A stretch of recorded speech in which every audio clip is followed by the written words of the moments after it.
자, 거의 71페이지를 보면 파란색 글씨로 부동산 가치의 형성 과정이라고 되어 있죠. 거기 보시면은요, 가치 형성 요인은 가치 발생 요인에 영향을 미쳐요. 박스 안을 보세요. 그러니까 가치 형성 요인이 가치 발생 요인에 영향을 준다, 그 뜻이에요. 고개 드십시오. 시험에 이렇게 나옵니다. 가치 발생 요인이란 가치 형성 요인에 영향을 미치는 요인을 말한다. OX, X라는 겁니다. 자, 형에다가 동그라미 쳐세요. 고개 드십시오. 형이 동생한테 영향 미쳐, 동생이 형한테 영향 미쳐. 형이 동생한테 영향 미쳐. 다시 봅시다. 가치 발생 요인은 가치 형성 요인에 영향을 미치는 요인이다. OX, X요. 누가 누구에게? 형이 영향을 미쳐요. 가치 형성 요인은 가치 발생 요인에 영향을 미치는 것으로, 가치 형성 요인은요, 모든 재화와 서비스에 가치 형성 요인이 존재하는 것은 아니에요. 모든 재화와 서비스보다는 주로 감정평가의 대상이 된 물체의 물건에, 대상 물건이라고 하죠. 거기에 가치 형성 요인이라는 것을 파악하는 것이 필요해요. 여기에 대해서 가치 발생 요인은 모든 재화와 서비스에는 가치 발생 요인이라는 것이 있어서 얘가 이것에 의해서 가격이 결정된다는 거예요. 됐습니까? 자, 그러면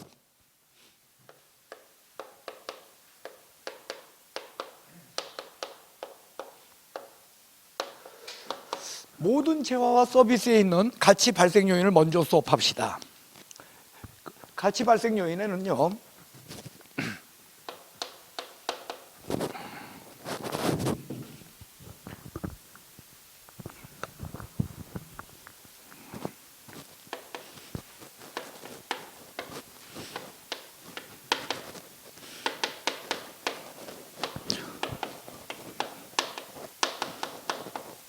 일단 요 세 가지가 기본적인 이야기예요. 첫 번째로 효용, 두 번째로 뭐요? 유효 수요, 세 번째로 뭐요? 희소성. 예, 요겁니다. 그런데요, 우리 학교는 교수님들은 여기에다 하나를 더 추가해요.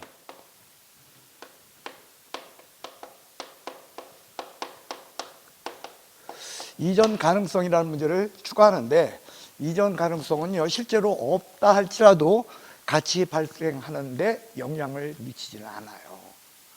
그래서 저는 이거 자꾸 집어넣으니까 그냥 쓰는데, 이전 가능성은 그래서 여러분들 우리가 좀 예외적으로 낀 판단이다, 이렇게 보시면 돼요. 일단요, 이전 가능성 먼저 얘기할게요. 여기 뭡니까? 우리 남양주시청 청사, 이거 민간인한테 팔 수 있나요? 팔 수 없나요? 팔 수 없어요. 절대로 팔 수 없어요. 민간인들한테 어떻게 팔아? 팔 수 없습니다. 한마디로 이전 가능성이 있다, 이전 가능성 불가능하다. 여기서 이전은 위치를 바꾼다는 그런 이전이 아니라 남한테 넘긴다, 그게 이전이에요. 그런 가능성이 없어요. 그러면은 남양주 청사 그 가격이 얼마인지 가격 안 나온다, 그래도 가격 조사할 수 있다. 그래도 할 수 있어요. 그렇기 때문에 이전 가능성이라는 것은 없다 할지라도요, 굳이 가치가 발생하는데 영향을 미치지 않는다는 거예요. 자, 그러면요, 이제 이전 가능성의 문제는 여러분들이 그런 거예요. 한마디로 넘길 수 있는, 소유권을 넘길 수 있는, 그게 이전 가능성이에요. 요 세 가지 문제를 봅시다. 첫 번째로 효용입니다. 효용이 크면 가격이 비싸, 효용이 작으면 가격이 싸. 자, 35평 아파트가 5억이에요. 20평 아파트가 7억이야. 왜 20평 아파트가 더 비싸?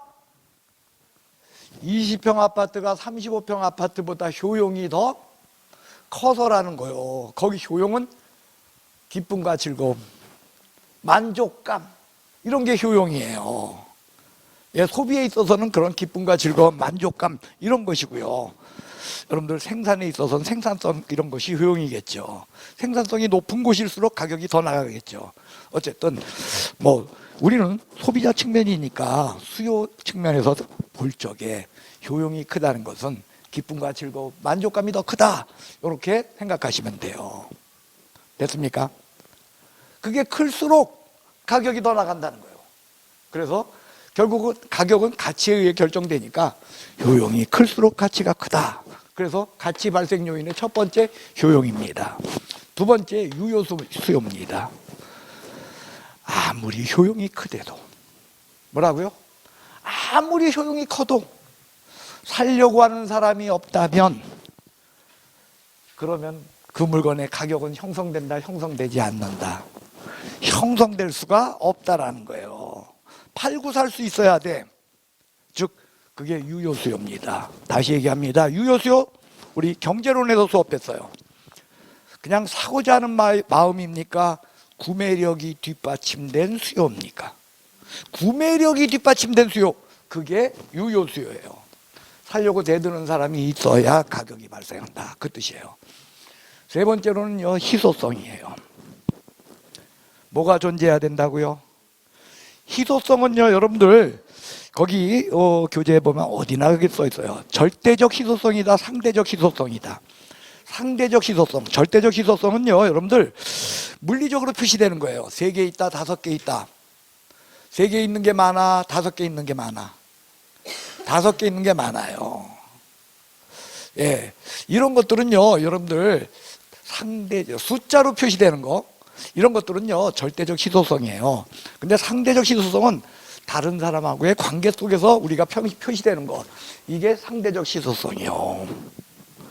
자, 절대적 희소성이 아니라 상대적 희소성인데, 그러면 상대적 희소성이라고 하는 것은, 자, 시험에 이렇게 나옵니다. 상대적 희소성은 공급에 비하여 수요가 부족함을 의미한다. OX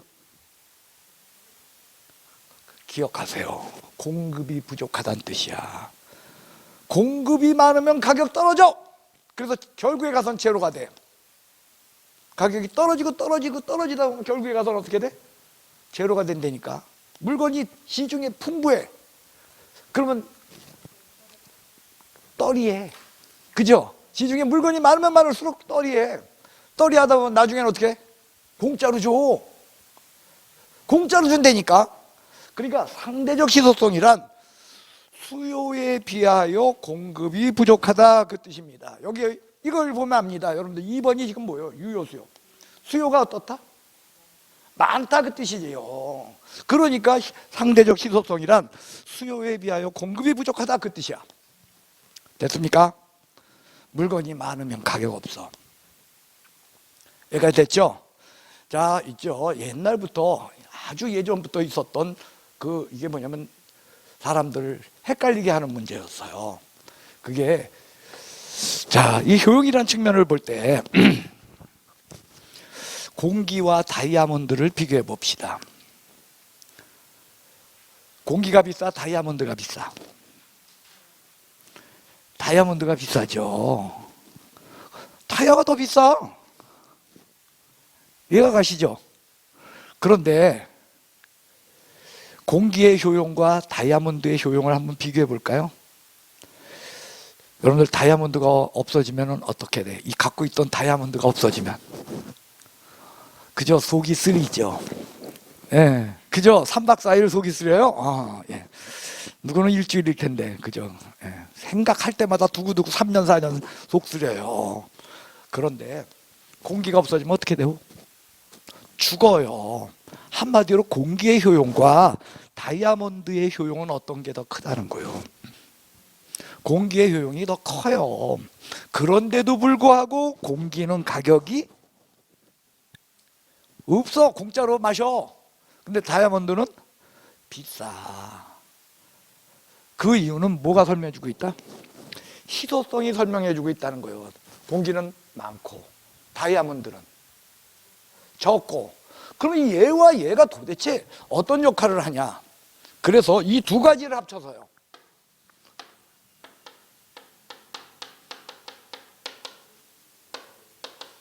한계효용이다, 이렇게 이야기해요. 한계라는 건 영어로 표시하면 마지날이에요. M으로 표시돼요. 마지날. 그래서 최종 한단이에요. 자, 저 좀 보셔. 여러분들이 그 반지에 있잖아요. 다이아몬드 있죠? 아주 눈곱만한 거 하나 붙어 있었어요.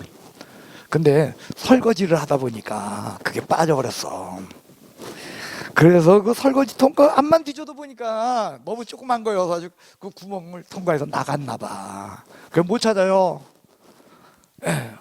되게 억울해요. 큐빅 말고 다이아였거든. 너무 억울합니다. 그죠? 그런데 공기가 다이아몬드 그거만큼의 무게, 한 이만큼쯤 되겠죠. 무게가 그거만큼의 무게라면 공기가 그만큼 무게에 해당하는 것만큼이 없어졌어. 속쓰려 안 쓰려? 속쓰려 안 쓰려? 안 쓰려. 그때는 상대, 여기서 말하는 희소성과 효용을 합쳐서 한계효용이라고 말하는 건 뭐냐면 최종 한단이야.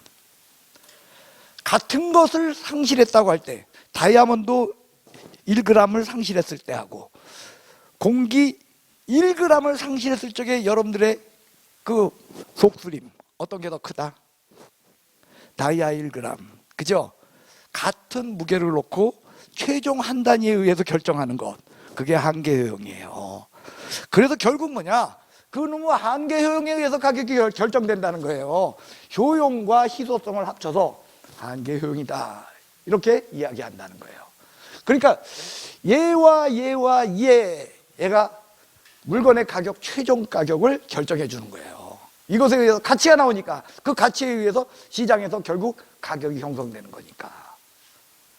됐습니까? 그래서 이것은 그러니까 부동산에만 국한돼 모든 재화와 서비스에 형성돼. 그렇다는 거예요. 여러분들 택배비가 4,000원이래. 택배비가 얼마? 택배비의 가격이죠, 그게. 그러면 택배비가 왜 4,000원이 형성됐을까요? 택배 해주는 가치가 4,000원의 가치가 있었다는 거예요. 택배의 가치가 얼마? 4,000원. 그래서 된 거야. 그럼 택배 가치 4,000원. 그 가치는 어떻게 형성되냐? 택배라는 것이 주는 효용, 택배라는 것이 주는 유효수요, 택배라는 것이 주는 희소성, 이 세 가지가 결합해서 택배의 가치가 나온 것이고, 그것으로 말해서 가격이 나온 거야. 그러니까 택배는 물건이요, 서비스요. 서비스에조차도 효용, 유효수요, 희소성이라고 하는 가치 발생 요인이 존재하고 있다는 거예요. 됐습니까? 여기에 대해서 여기에 영향을 미치는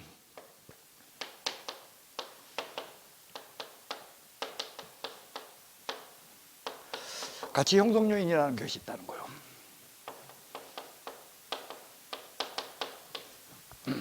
그거는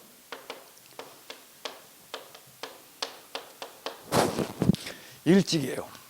일하려면 뭐 줘야 됐어, 옛날에. 물론 여자분들은 안 줬죠. 예. 남자들이 지게 지고 일했어. 일지게. 일반 요인, 지역 요인, 개별 요인이라고 하는 이런 요인들에 의해서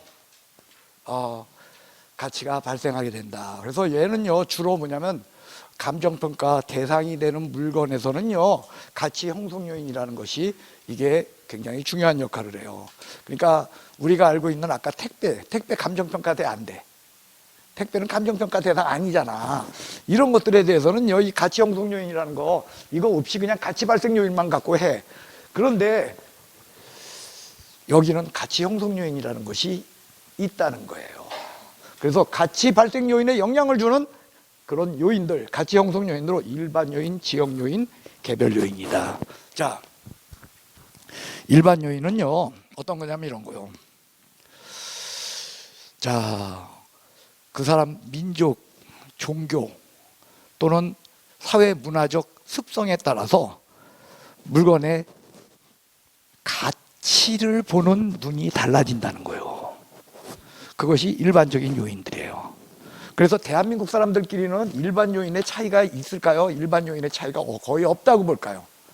거의 없기 때문에 요 일반 요인을 갖다가요 지역 요인 속에 포함시켜서 감정평가사들은요 지역 요인만 가지고 노네요. 일반 요인을 별도로 보지 않아요. 그 다음 지역 요인, 개별 요인. 자, 새우깡은 여기 호평동에 있는 새우깡의 가격하고 제가 사는 인천에 있는 새우깡의 가격은 다른 거예요, 같은 거예요. 같죠. 다를 수가 없다는 거예요.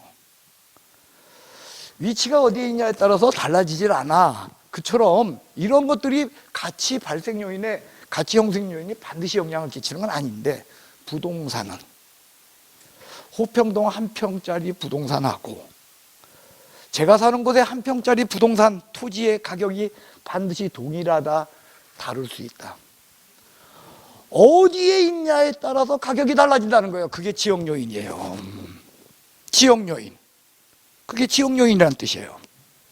그 다음에 개별 요인.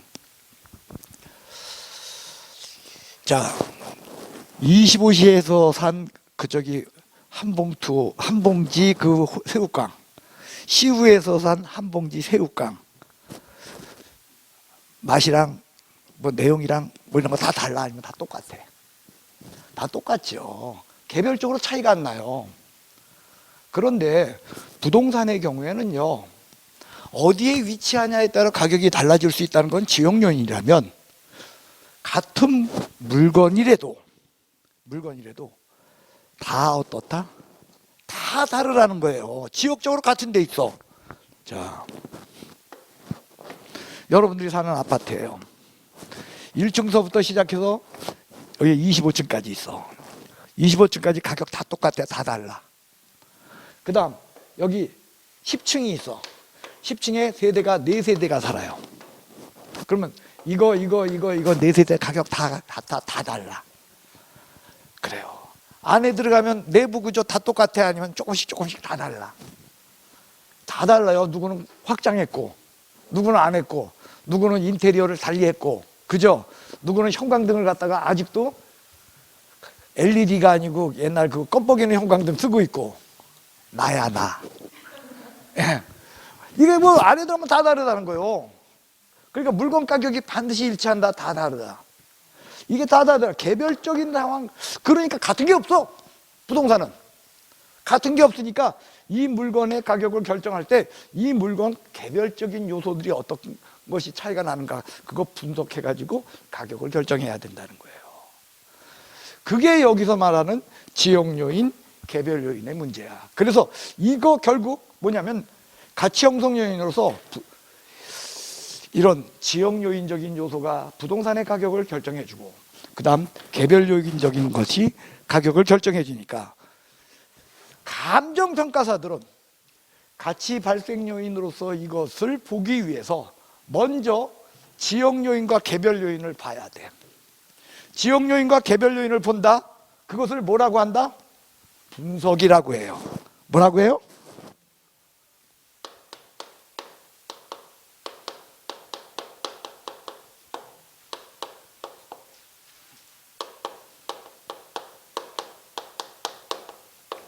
그래서 가치 형성 요인으로서 지역 분석과 개별 분석을 하고 들어간다는 거예요. 뭐하고 뭘 하고 들어가요?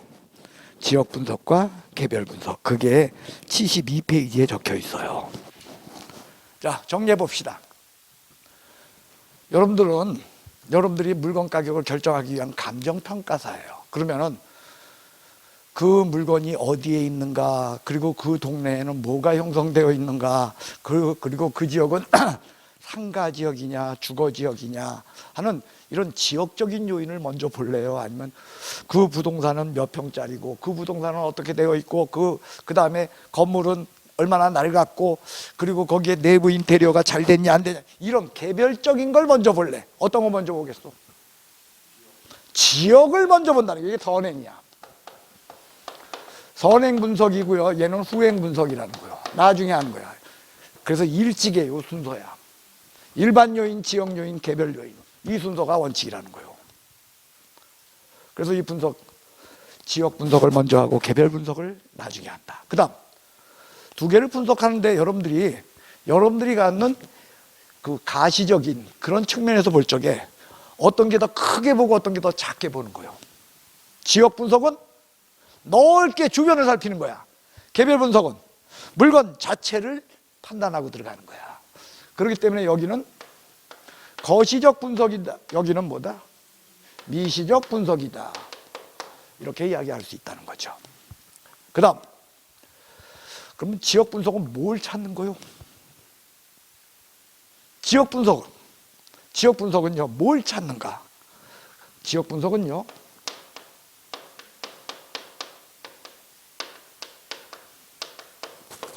이 부동산의 표준적 사용이 무엇인가를 찾는 거예요. 자, 여기 땅이 있습니다. 이 땅을 통해서 주변 입지와 주변 환경을 통해서 이 땅은 대체로 어떤 종류의 땅이다라는 것을 찾는 거, 이것이 여러분들 표준적 사용이에요. 그래서 찾았는데 뭘 찾았냐? 그래서 이 땅은 이건 상가자리네, 이거 찾았어. 표준적 사용이 상가다, 이걸 찾았어요. 그럼 개별 분석을 통해서 뭐 하는 거냐?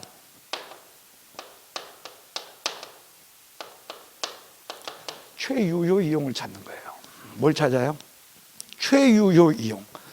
그건 무슨 얘기냐면 이겁니다. 그래서 주변을 봐가지고 여기 상가가 적정한 거네 라고 찾았어. 그러면 상가 중에서요, 복합상가를 세울 것인지, 아니면은 단독상가, 아니면 1층짜리를 할 건지, 뭘 할 건지 해가지고 뭘로 결정해야 돼? 돈이 적게 드는 거 아니면 제일 많이 버는 거. 지금요, 적게 든다는 건요, 생산 측면이에요. 즉 뭐냐, 공급자 측면에서 보는 거고, 항상 우리는 수요자 측면에서 봐야 돼. 돈을 제일 많이 버는 것. 돈을 제일 많이 번다, 그게 뭐요? 최유효 이용을 찾는 거야. 다시 한번 접근해 볼게요. 요게요, 30평짜리야. 요 땅이. 얼마? 그래서 상가가 적절하다고 찾았어. 근데 그 상가 중에서 미용실을 할 것인가? 아니면은 음식점을 할 것인가? 아니면 파리바게트를 할 것인가? 아니면 던킨 도너스를 할 것인가? 구체적으로 뭘 할 것이어, 뭐가 돈이 제일 될 것인가를 결정하는 거야. 뭘 통해서? 지역 분석을 통해서, 개별 분석을 통해서. 개별 분석을 통해서는 그렇게 최유효 이용을 찾아간다는 거예요. 최고로 된 거. 그럴 적에 여러분들 이겁니다. 표준적 사용과 최유효 이용, 이 문제를 논할 적에 용도가 이게 반드시 같아진다, 아니면 달라질 수도 있다. 달라질 수도 있다는 거예요. 뭐냐면은 표준적 사용으로 볼 적엔 여기 상가가 맞았거든. 근데 최유용이라고 하는 측면에서 볼 적엔 여기엔 빌라가 들어서는 게 돈을 더 벌 것 같아. 뭐가 들어서는 게? 빌라가 들어서는 게 더. 그러면 빌라는 상가야, 아니면 주거요, 주택이요. 그런데 최유용에서 바뀔 수도 있어. 개별 분석을 통해서요. 됐어요? 이해가 가시죠? 단 적법해야 되겠죠. 적법해야 된다는 거야. 그래서 최유효 이용의 방법 중에는 적법성이라는 게 있어요. 예, 한번 볼까요? 72페이지에 보면은요, 여러분들 거기 3번 꼭대기요, 부동산의 재가치라고 있죠. 그래서 가격의 재원칙들이 존재하죠. 거기에 보시면은요, 최유효 이용의 원칙이 있을 거요. 없네. 예. 8번에 있나? 9번에 있네요. 최유효 이용의 원칙이라고 있죠? 예, 이게요, 가장 중추가 되는 가장 기본적인 원칙이에요. 그래서 거기 옆에 보면은 적용해서 가장 중추가 되는 원칙이다라고 적혀 있는데, 예, 거기 보면 합리성, 적법성, 그 다음에 물리적 채택 가능성, 그 다음에 최고 수익 가능성, 이런 것들이 여기서 말하는 최유효 이용의 원칙의 내용들이에요. 예, 물론요, 여러분들 거기서는요, 여러분들이 그런 것만 봐주시면 되고요. 그래서요, 고개 드십시오. 지역 분석은 표준적 사용을 찾는다. 근데 개별 분석을 통해서 뭘 찾는다? 그래요, 최유효 이용을 찾는다. 그 다음, 지역 분석으로다가 가격을 찾을 땐, 그래서 감정평가사는 가격 결정하는 거라며 궁극적으로. 가격을 찾을 적엔, 지역 분석을 통해서 가격을 찾을 적에는 그 가격은 뭐냐? 구체적 가격이다, 가격 수준을 찾는 거다. 그래서 호평동은 평당 대체로 1,200만 원이다. 이걸 찾는 것은 바로 뭐냐면 지역 분석을 통한 거야. 근데 요 땅을 가서 보니까, 호평동에 있는 땅을 가서 보니까 여 전체적으로 1,200인데 얘가 위치가 살짝 기울어졌어, 모양이. 그리고 도로로부터는 조금 떨어졌어. 대신에 뒤에 공원이 조성되고 뭐 해서 이런 거는 또 좋아. 그 다음에 행정적으로 보면은 얘가 그 위치적으로 볼 적에 주거용으로도 가능하고 얘가 상가용, 상업용으로도 얼마든지 다 가능해. 예, 뭐 이런 다양한 이런 개별적인 문제들을 보고서 그래서 얘는 평당 1,267만 5,370원. 뭐가 나와? 가격 수준이야, 구체적 가격이 나와.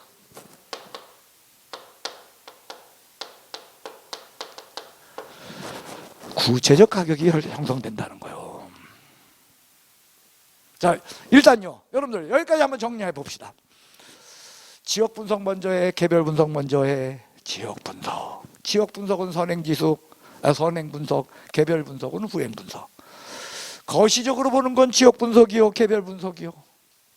지역 분석. 지역 분석은 거시적 분석, 개별 분석은 미시적 분석.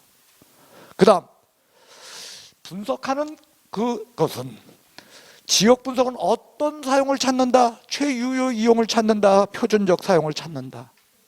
시험엔 꼭 이따위로 나와요. 기출문제에 나온 것들 이렇게 나옵니다. 저 좀 보세요. 지역 분석을 통하여 최유효 이용을 찾고 개별 분석을 통하여 표준적 사용을 찾아나가는 과정이다. OX. X야, X. 근데 그런 거 읽으면 답이 나와야지. 이런 거 다 외워야 돼? 다 알죠? 네. 그렇게 나온다는 거예요, 이게. 됐습니까? 그 다음 가격입니다. 가격에 대한 건 지역 분석을 통해서 구체적 가격이 나오는 거요, 아니면 그 가격 수준을 찾는 거예요. 가격 수준을 찾고 개별 분석까지 해야 비로소 뭐가 나온다? 구체적 가격이 나온다, 그 뜻이라는 거예요. 그 다음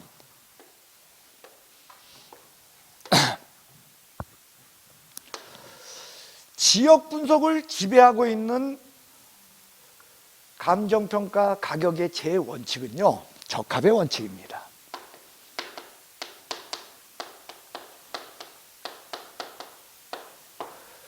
개별 분석의 가격의 제원칙은 균형의 원칙입니다. 자, 그러면 적합의 원칙, 균형의 원칙, 다시 72페이지를 보세요. 72페이지에 1번 뭐가 적혀 있어? 그 3번 72페이지 꼭대기에서요. 자, 가격의 제원칙 있죠? 그 동그라미 1번 뭐 적혀 있어? 균형의 원칙. 그리고 옆에 감정평가 활동에 적용해서 맨 끝에 뭐라고 적혀 있습니까? 개별 분석의 기초. 그 다음 가격의 제원칙에 2번 뭐라고 적혀 있습니까? 적합의 원칙. 그 다음 오른쪽 가서 맨 끝에 뭐라고 적혀 있나요? 지역 분석의 기초 이론이다 라고 적혀 있어요. 보십시오. 지역 분석을 통해서는 적합의 원칙이라고 하는 이것이 적용되는 것이고, 개별 분석은 균형의 원칙이라는 것이 적용되는 겁니다. 자, 그러면요, 여러분들 적합의 원칙은 뭐고 균형의 원칙은 뭔가 저 좀 보십시오.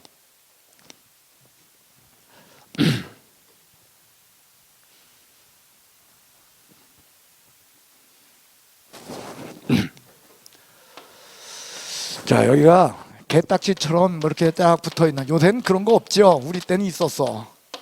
예.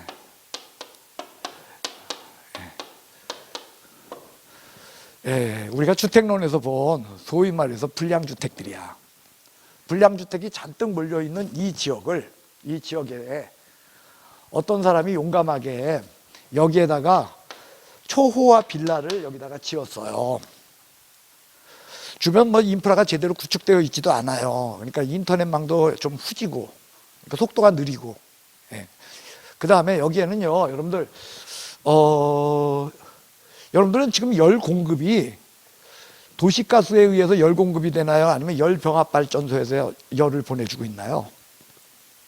그죠? 도시가스죠? 어디는 열병합발전소에서 이제 와요. 보통 신도시들은 열병합발전소를 세워서 거기서 이렇게 열 공급을 받아요.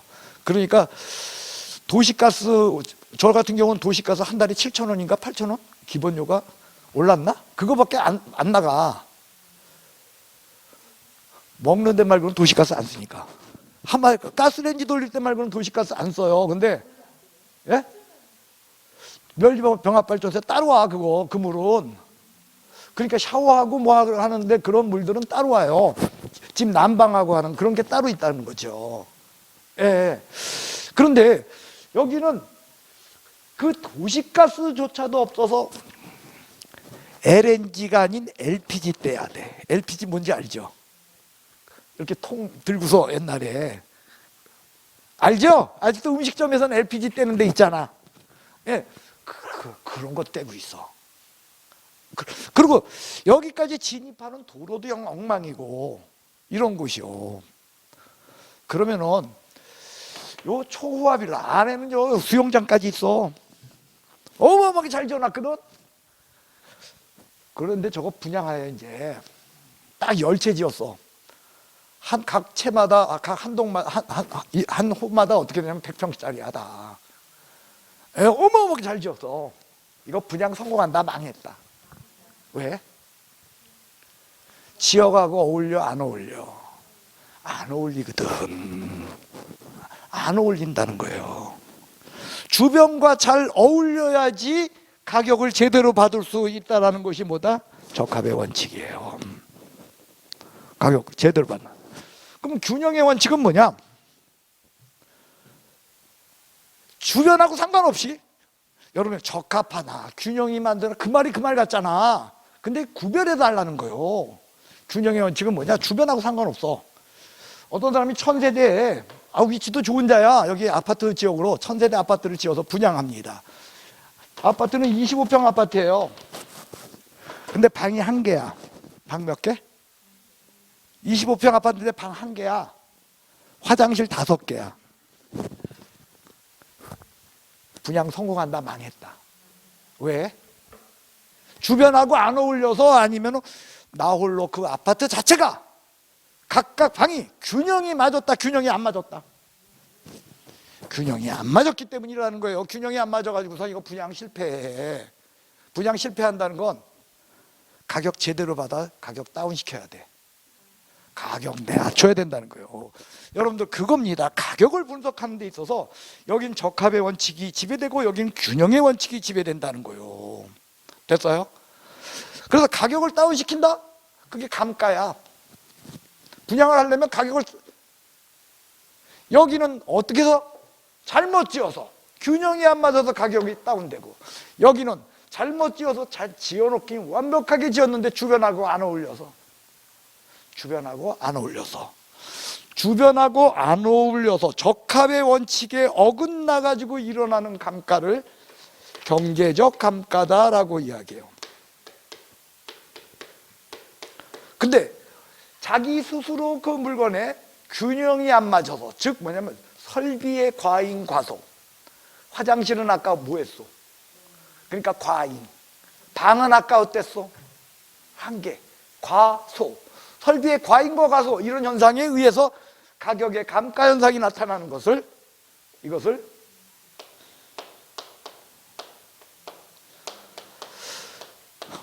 기능적 감가다 이렇게 이야기해요. 적합의 원칙에 어긋났을 때는 경제적 감가 현상이 일어나고요, 균형의 원칙에 어긋났을 땐 기능적 감가 현상이 나타난다 해서 다른 거 대충 넘어가면서 왜 여기 이렇게 또 오래 하냐, 안 나오는데 목을 쳐요. 시험에 너무 잘 나오는 이야기야. 그래서 여러분들 지역 분석과 개별 분석이라고 하는 이 부분에 대해서 여러분들하고 쓴 거예요. 거기에 여러분들 72페이지에 지역 분석, 개별 분석의 박스 그 그림을 보십시오. 지역 분석, 선행 분석, 개별 분석, 후행 분석. 그 다음에 지역 분석 내용이 최유효 이용 판정 틀렸어. 표준적 사용이죠. 표준적 이용, 그죠? 거기 분명히 글자가 표준적 이용으로 적혀 있는데 왜 저는 그 최유효 이용으로 읽었을까? 참, 표준적 이용이라고 돼 있죠. 그 다음에 가격, 구체적 가격이라고 돼서 가격 수준이라고 됐어. 그렇죠. 여기에 대해서 개별 분석 보세요.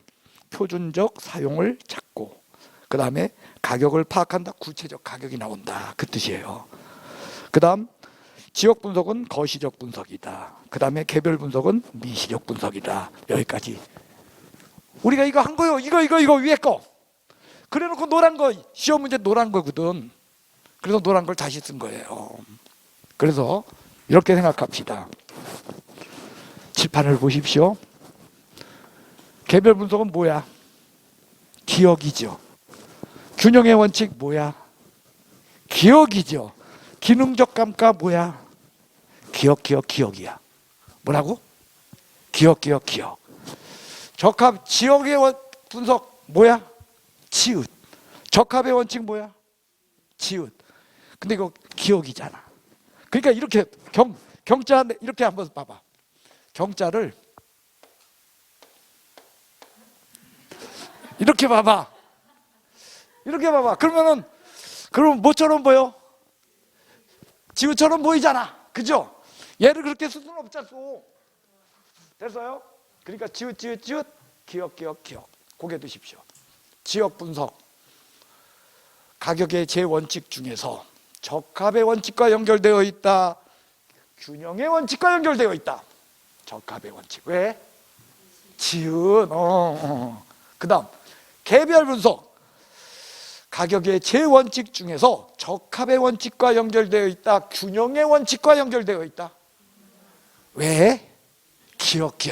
그 다음 개별 분석을 통해서 자 균형의 원칙에 어긋나게 되면 경제적 감가 현상이 나타난다. 기능적 감가 현상이 나타난다. 기능적 감가, 기능이 안 맞아. 감가 나타나요. 그래서 기능적 감가.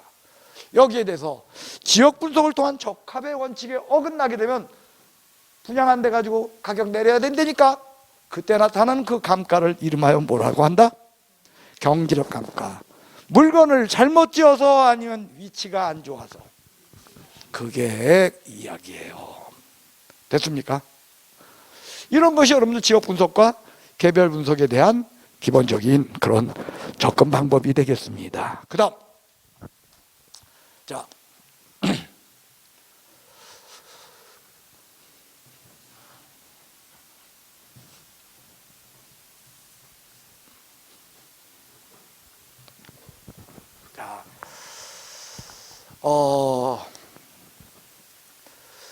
지역 분석은요, 여러분들 거래사례 비교법에 의할 적이에요. 예, 굉장히 나름대로 중요한 역할을 해주는 또 한 개의 측면이 있어요. 그래서 그 부분에 대해서 여러분들하고 좀 볼까 합니다.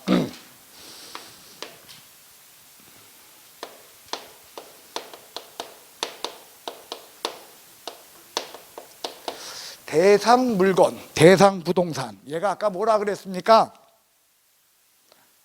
감정평가의 대상이 되는 물건. 한마디로 대상 부동산. 여러분 어떻게 읽을래?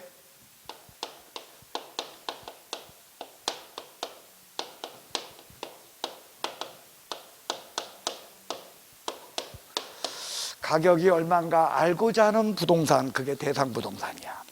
돼서요? 뭐라고요? 가격 알고자 하는 부동산. 그러면서 아까 이야기했어요.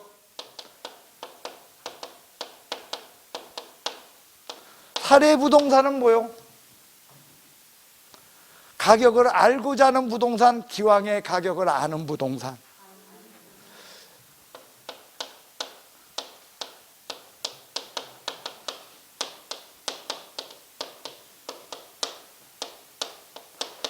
얘가 사례 부동산이라는 거예요. 그래서 가격을 알고자 하는 부동산을 우리가 가격을 결정할 적에 한 가지 방법 중에 하나가 뭐냐면 사례 부동산, 기왕의 가격을 아는 부동산 요걸 이용해서 요거하고 대비를 하는 거야. 서로 비교를 하는 거야. 대비, 다른 말로 하면 대상으로 비교한다죠. 그러니까 비교야. 그러니까 이게 비교 방식이에요. 무슨 방식? 거래 사례 비교법이라 해가지고 사례 부동산을 통해서 대상 부동산을 가격을 구하는 거야. 여기까지 됐습니까? 그러면은요, 여러분들, 사례 부동산을 우리는 어디서 찾아야 되는가라는 문제가 생기겠죠. 왜? 지역 분석이라고 하는 지역 요인에 대한 내용이에요. 이게 사례 부동산을 어디서 찾아야 되냐? 절 좀 보십시오. 이 부동산 얘와 유사하고 얘와 비슷한 부동산을 이걸 찾았어요. 비슷한 부동산을 찾았는데 이게 가격이 얼마나? 10억짜리야. 그래서 이 얘를 갖다가 대상 부동산을 여기다 이제 적용을 하려고 해요. 하는데 저 부동산은, 자, 대상 부동산 어디에 있냐? 이거 호평동에 있어. 근데 이 10억짜리 부동산 이거 간신히 부동산 가격하는 애를 찾았거든?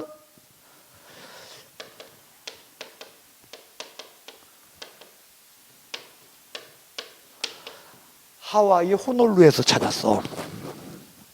그러면 이 부동산 갖고 이 부동산 가격 결정하면 돼, 안 돼? 왜? 왜 안 될까요?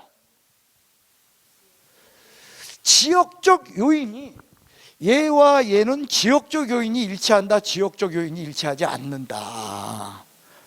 지역적 요인이 일치하지 않아. 그러니까 이걸 쓸 수는 없다는 거야, 사례 부동산으로. 이게 여러 지역 분석과 연관되는 그런 내용인 거죠. 지역 요인을 보는 거야. 지역 요인이 같다, 너무 차이 난다. 너무 차이 나기 때문에 이 부동산을 사례 부동산으로 쓸 수는 없다는 거예요. 그러면 이걸 어디서 찾았냐? 강원도 원주에서 찾았어. 사례 부동산으로 쓸 수 있을까요? 이것도 좀 애매하지요. 이것도 좀 애매하다는 거 아닐 거라는 생각이 먼저 들죠. 왜? 지역 요인이 어때? 일치하지 않으니까. 아니, 거리의 문제가 아니에요. 거리의 문제가 아니야. 암만 거리가 멀다 할지라도 지역적 요인이 동일하다면, 비슷하다면, 동일할 수는 없고요. 비슷하다면 사례로 쓸 수 있죠. 하지만 아니라는 거야. 그래서 사례 부동산을 어디서 찾았냐?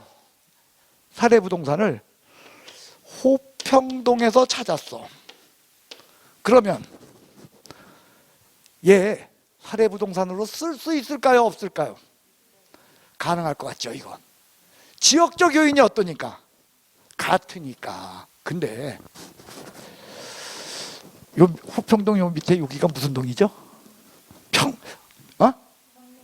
평내?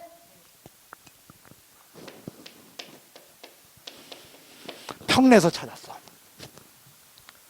그러면은 저거 사례 부동산으로 쓸 수 있을까요, 없을까요? 있을 것 같죠? 그렇죠.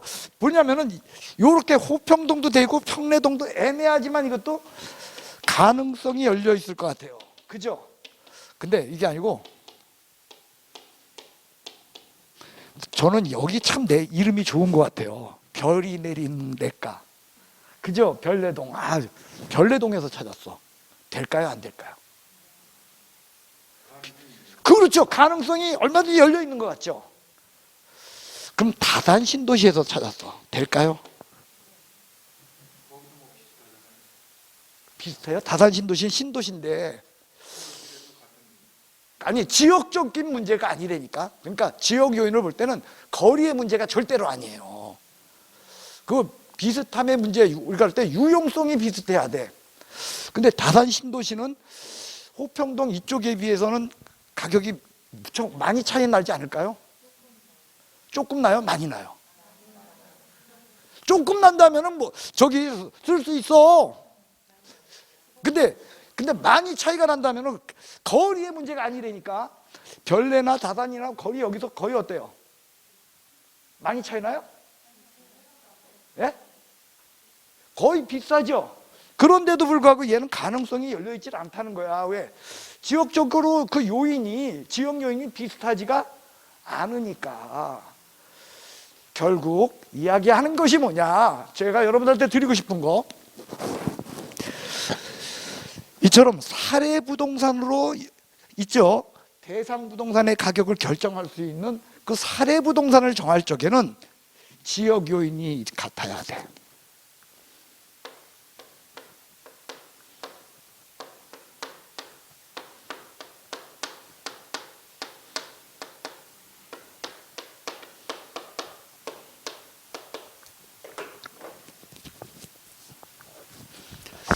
자, 인근 지역, 유사 지역. 저 좀 보십시오.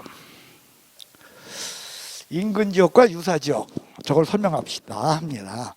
인근 지역은요, 대상 부동산이 속해 있는 지역이야.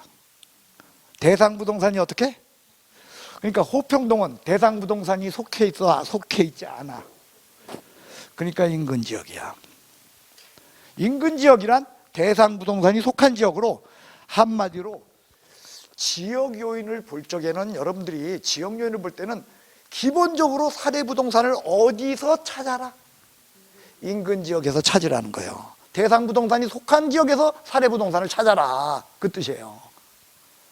이 부동산을 가지고 이 부동산 가격을 결정하려고 해. 그럴 때 기왕에 가격을 알고 있는 부동산을 우리 사례 부동산이라고 할 때, 이 사례 부동산은 대상 부동산이 속해 있는 지역에서 찾는 것을 원칙으로 한다는 거죠. 됐어요? 그래서 그 대상 부동산이 속해 있는 지역, 그게 뭐야? 인근 지역이야. 그러면요, 인근 지역에서 사례 부동산을 찾았을 땐 지역 요인에 대한 것을 별도로 보정해 줄 필요가 있을까요? 보정 필요 없을까요? 보정이 필요 없다는 거야. 개별 요인만 보면 되지, 그죠? 개별적으로 어떻게 차이가 나는가만 보면 되는 거지. 지역 요인은 얘와 얘가 가 호평동에 있으니까 지역적 요인에 차이가 나, 안 나? 안 나니까 보정할 필요가 없다는 거야. 이런 게 필요 없다는 거야. 사례 부동산은 지역적 가격이 이쪽 지역보다 10% 우세다, 그런 판단을 할 필요가 없다는 거예요. 지역이 다 어떡하니까? 같으니까. 인근 지역에서 사례 부동산을 찾았을 땐 지역에 대한 문제를 보정할 필요가 없다, 그 뜻이라는 거죠. 그런데 여기서 찾다 못 찾아가지고서 사례 부동산을 평내에서 찾았어. 그랬더니 평내는 주거지역으로는 이쪽 그 호평동보다는 조금 떨어져. 한 5%가 약하대. 그러면 5% 약하니까 찾긴 찾았지만 비슷하지 않아. 자, 인근 지역은 똑같은 거야. 지역 요인이 비슷한 거야, 똑같은 거야. 지역 요인이 똑같다야. 유사 지역은 비슷한 건 똑같은 거야, 똑같지는 않은 거야. 똑같지는 않기 때문에 얘는 보정이 필요해요. 5%가 열세라며 여기가. 그러니까 5%만큼을 어떻게 해야 돼? 이 가격에다가 더해서 이 가격을 평가해야 된다는 거죠. 여기가 5%가 열세라면, 만약에 대상 부동산 쪽이 5%가 열세라면 대상 부동산 쪽에 5% 빼주는 거고, 이게 뭐다?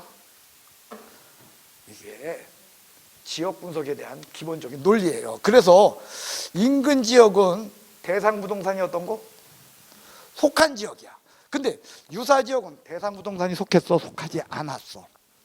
않았는데 어떤 지역이야? 비슷한 지역이야. 됐어요? 그러면 여러분들 여기서 절 좀 보십시오. 그러니까 우리가 사례 부동산을 찾을 수 있는 영역 나오죠. 사례 부동산은 일단 어디서 찾아야 돼? 인근 지역에서 찾아야 된다. 근데 인근 지역에서 찾지 못하면, 그러면은 거래사례 비교법이라고 하는 저 사례 부동산을 갖고 가격을 결정하는 저 방법을 쓸 수 없다, 아니면은 유사 지역에서 찾아도 상관없다. 그래요. 근데 호놀루에 가서 찾을 수는 유사 지역까지만 찾으라는 거예요. 됐어요? 그래서 결국은 뭐냐? 사례 부동산을 찾을 수 있는 지역, 이것을 이름하여 우리는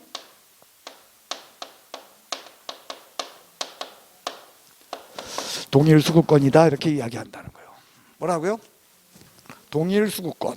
그래서 그 동일 수급권은 인근지와 유사지의 합으로 이루어져 있죠. 예, 자, 절 좀 보십시오. 호평동 인근지죠. 여기서 사례부동산 찾을 수 있어, 없어? 그러니까 동일 수급권 내예요. 그 다음 평내 여기 가격 요인이 비슷은 하잖아. 조금 차이가 나도. 그러니까 여기에서 얘는 저기 사례부동산 찾을 수 있다라는 거예요. 그러니까 얘를 이름하여 우리는 유사지역이라고 한다는 거예요. 별내 사례부동산 찾을 수 있다니까. 인접해 있어, 인접하진 않았어. 인접하진 않았다 할지라도 그죠? 비슷해. 그러면은 사례부동산을 찾을 수 있는 곳이니까, 그러므로 얘도 뭐다? 유사지역이야. 그래서 이렇게 호평동과 같은 인근지와 평내나 별내와 같은 유사지역, 이걸 합쳐서 이름하여 요 세 개를 우리는 뭐라고 한다? 동일수급권이다, 이렇게 이야기해서, 동일수급권을 한마디로 정리하면 사례 부동산을 찾을 수 있는 영역. 됐어요? 이때 지역 요인이 똑같은 지역을 우리는 인근지라고 하고, 지역 요인이 비슷한 지역을 유사지라고 해서, 인근지는 한마디로 정의를 하면 대상 부동산이 속한 지역, 유사지역은 대상 부동산이 속하지 않았으나 비슷한 지역. 됐습니까? 그러면 요 동일수급권은 어떤 개념인가? 동일수급권을 한번 정리하면 이런 개념이에요. 동일수급권은 여러분들이 집을 구해요. 집을 구하는데 호평동에서 집을 찾다가 못 찾았어. 그러면 평내동 가서 찾을 수 있고, 평내동에서 찾다 못 찾으면 별내 가서 찾을 수, 그러면 그게 동일수급권이에요. 내가 집을 구하는데 어디 가서 찾는가의 문제예요. 그런데 여기서 찾다가 못 찾은 사람이 다산 가서 찾지는 않는다는 거죠. 그렇다면 다산은 동일수급권이 될 수 없다라는 거예요. 됐습니까? 정리합시다. 자, 여러분들 일단요, 우리는 가격 결정하는 문제로서 가격은 가치를 반영한 거야. 그래서 가치가 본원적이고 가격은 그로부터 파생돼서 겉으로 드러나는 거, 단위, 즉 금액으로 표시된 것이 가격이다. 그래서 결국 가격은 과거값이고 가치는 미래값을 현재값으로 환원한 현재값이다. 그리고 이와 같은 가격을 찾기 위해서는 먼저 가치를 알아야 되는데, 가치를 발생하는 요인이 있고 가치를 형성하는 요인이 있더라. 그래서 가치 발생 요인에는 뭐가 있냐면 유효, 수요, 효용, 상대적 희소성, 이전 가능성, 이런 것들이 가치가 발생하는 요인이고, 이런 가치 발생 요인에 영향을 주는 것이 가치 형성 요인으로 일반 요인, 지역 요인, 개별 요인으로 이루어져 있다. 이때 지역 요인이라고 하는 문제와 개별 요인이라고 하는 이 두 개의 문제를 논할 적에 얘를 분석하는 기법이 생기게 된다. 그래서 지역과 개별 놓고서 지역 분석을 먼저 하고 그 다음에 개별 분석을 해가지고 이 부분으로 어디 갔어? 가치 발생 요인으로 간다는 거예요. 이걸 가치 형성 요인을 이렇게 분석해서 그 다음에 가치 발생 요인으로 간다는 거예요. 두 번째, 여기는 거시적 분석이고 여기는 미시적 분석이다. 그리고 여기는 표준적 사용을 찾는 것이라면 여기는 최유효 이용을 찾는다. 여기는 가격 수준이라면 여기는 구체적 가격을 찾는다. 그 다음 지역 분석에는 가치 형성의 제원칙으로서요, 적합의 원칙과 연결되어 있고, 개별 분석은 균형의 원칙과 연결되어 있다. 그 다음에 지역 분석에 어긋나게 되면 경제적 감가, 개별 분석에 어긋나게 되면 기능적 감가다. 그 다음에 지역 분석의 문제로서 여러분들 대상부동산이라고 하는 용어와 우리가 접쳐서 기억하셔야 될 게 있다. 그래서 인근지와 그 다음 유사지, 그래서 인근지는 대상부동산이 속한 지역, 유사지는 대상부동산은 속하지 않았어. 그래도 비슷한 지역. 그래서 이와 같이 대상부동산이 속했든 속하지 않았든 하여간에 대체관계에 놓여가지고 부동산 가격 결정하는데, 여기 있는 부동산까지는 돼, 여기 있는 부동산은 안 돼 해가지고 그 되는 부동산의 범위, 가격을 결정할 때 사례 부동산을 찾을 수 있는 그 범위를 동일수급권이라고 해서, 동일수급권은 인근지와 유사지의 합으로 이루어져 있다. 라는 것이 지역에 관한 여러분들한테 얘기예요. 됐습니까? 어려워. 그렇게 쉬운 거야. 네? 그게 72페이지까지 적혀 있어요. 고개 드시오. 못 알아듣겠어? 알아듣겠어? 알아듣는다니까 여러분들. 문제는요, 그 72페이지의 꼭대기에는 부동산 가치의 재원칙이라는 게 있죠. 그거 여러분들한테 외우라면 어떻게 되겠어요? 머리에 머리에서 쥐가 돌아다니죠. 예, 그 좀 문제가 있죠. 근데 이거 다 외울 수 있어요, 여러분들. 못 외웠어요? 자랑이요. 이렇게 외우는 거예요. 이거 기운연의 예변에서 기영배가 경적을 울리는 게 대수냐 해가지고 외우는 거야. 이렇게 해서. 그러면 이걸 다 외울 필요가 있냐? 각각의 중요한 원칙들을 여러분들이 기억해 놓으시면 되고요. 실제로는요, 칠판을 보십시오. 2개만 알면 돼. 뭐 이게 제일 많이 나와. 적합의 원칙과 균형의 원칙. 나머지 거 나오면 60점 맞을 사람은 찍는 거고 80점 맞을 사람은 해놔야죠. 여러분 몇 점 맞을 거요? 80점 맞아. 그래서 80점이 왜 없어? 왜 없어? 왜? 학교론이 얼마나 쉬운데 80점 못 맞아? 그래요. 저기 뭐 아유 됐어. 예, 저기 남들이 뭐라 그래. 저 동영상 보시는 분들. 예, 그래서 요 부분은요, 여러분들의 미래를 위해서 남겨놓겠습니다. 그리고 3교시에는 감정평가 3방식이라고 해서 올 것 전부 다 하는 게 아니라, 뒤에 거 전부 다 하는 게 아니라 온리 오직이요, 그 저기 73페이지에 있는 그 내용만 여러분들하고 수업을 할까 합니다. 시간이 된다면 74페이지까지 할게요. 자, 잠깐 쉬도록 하겠습니다.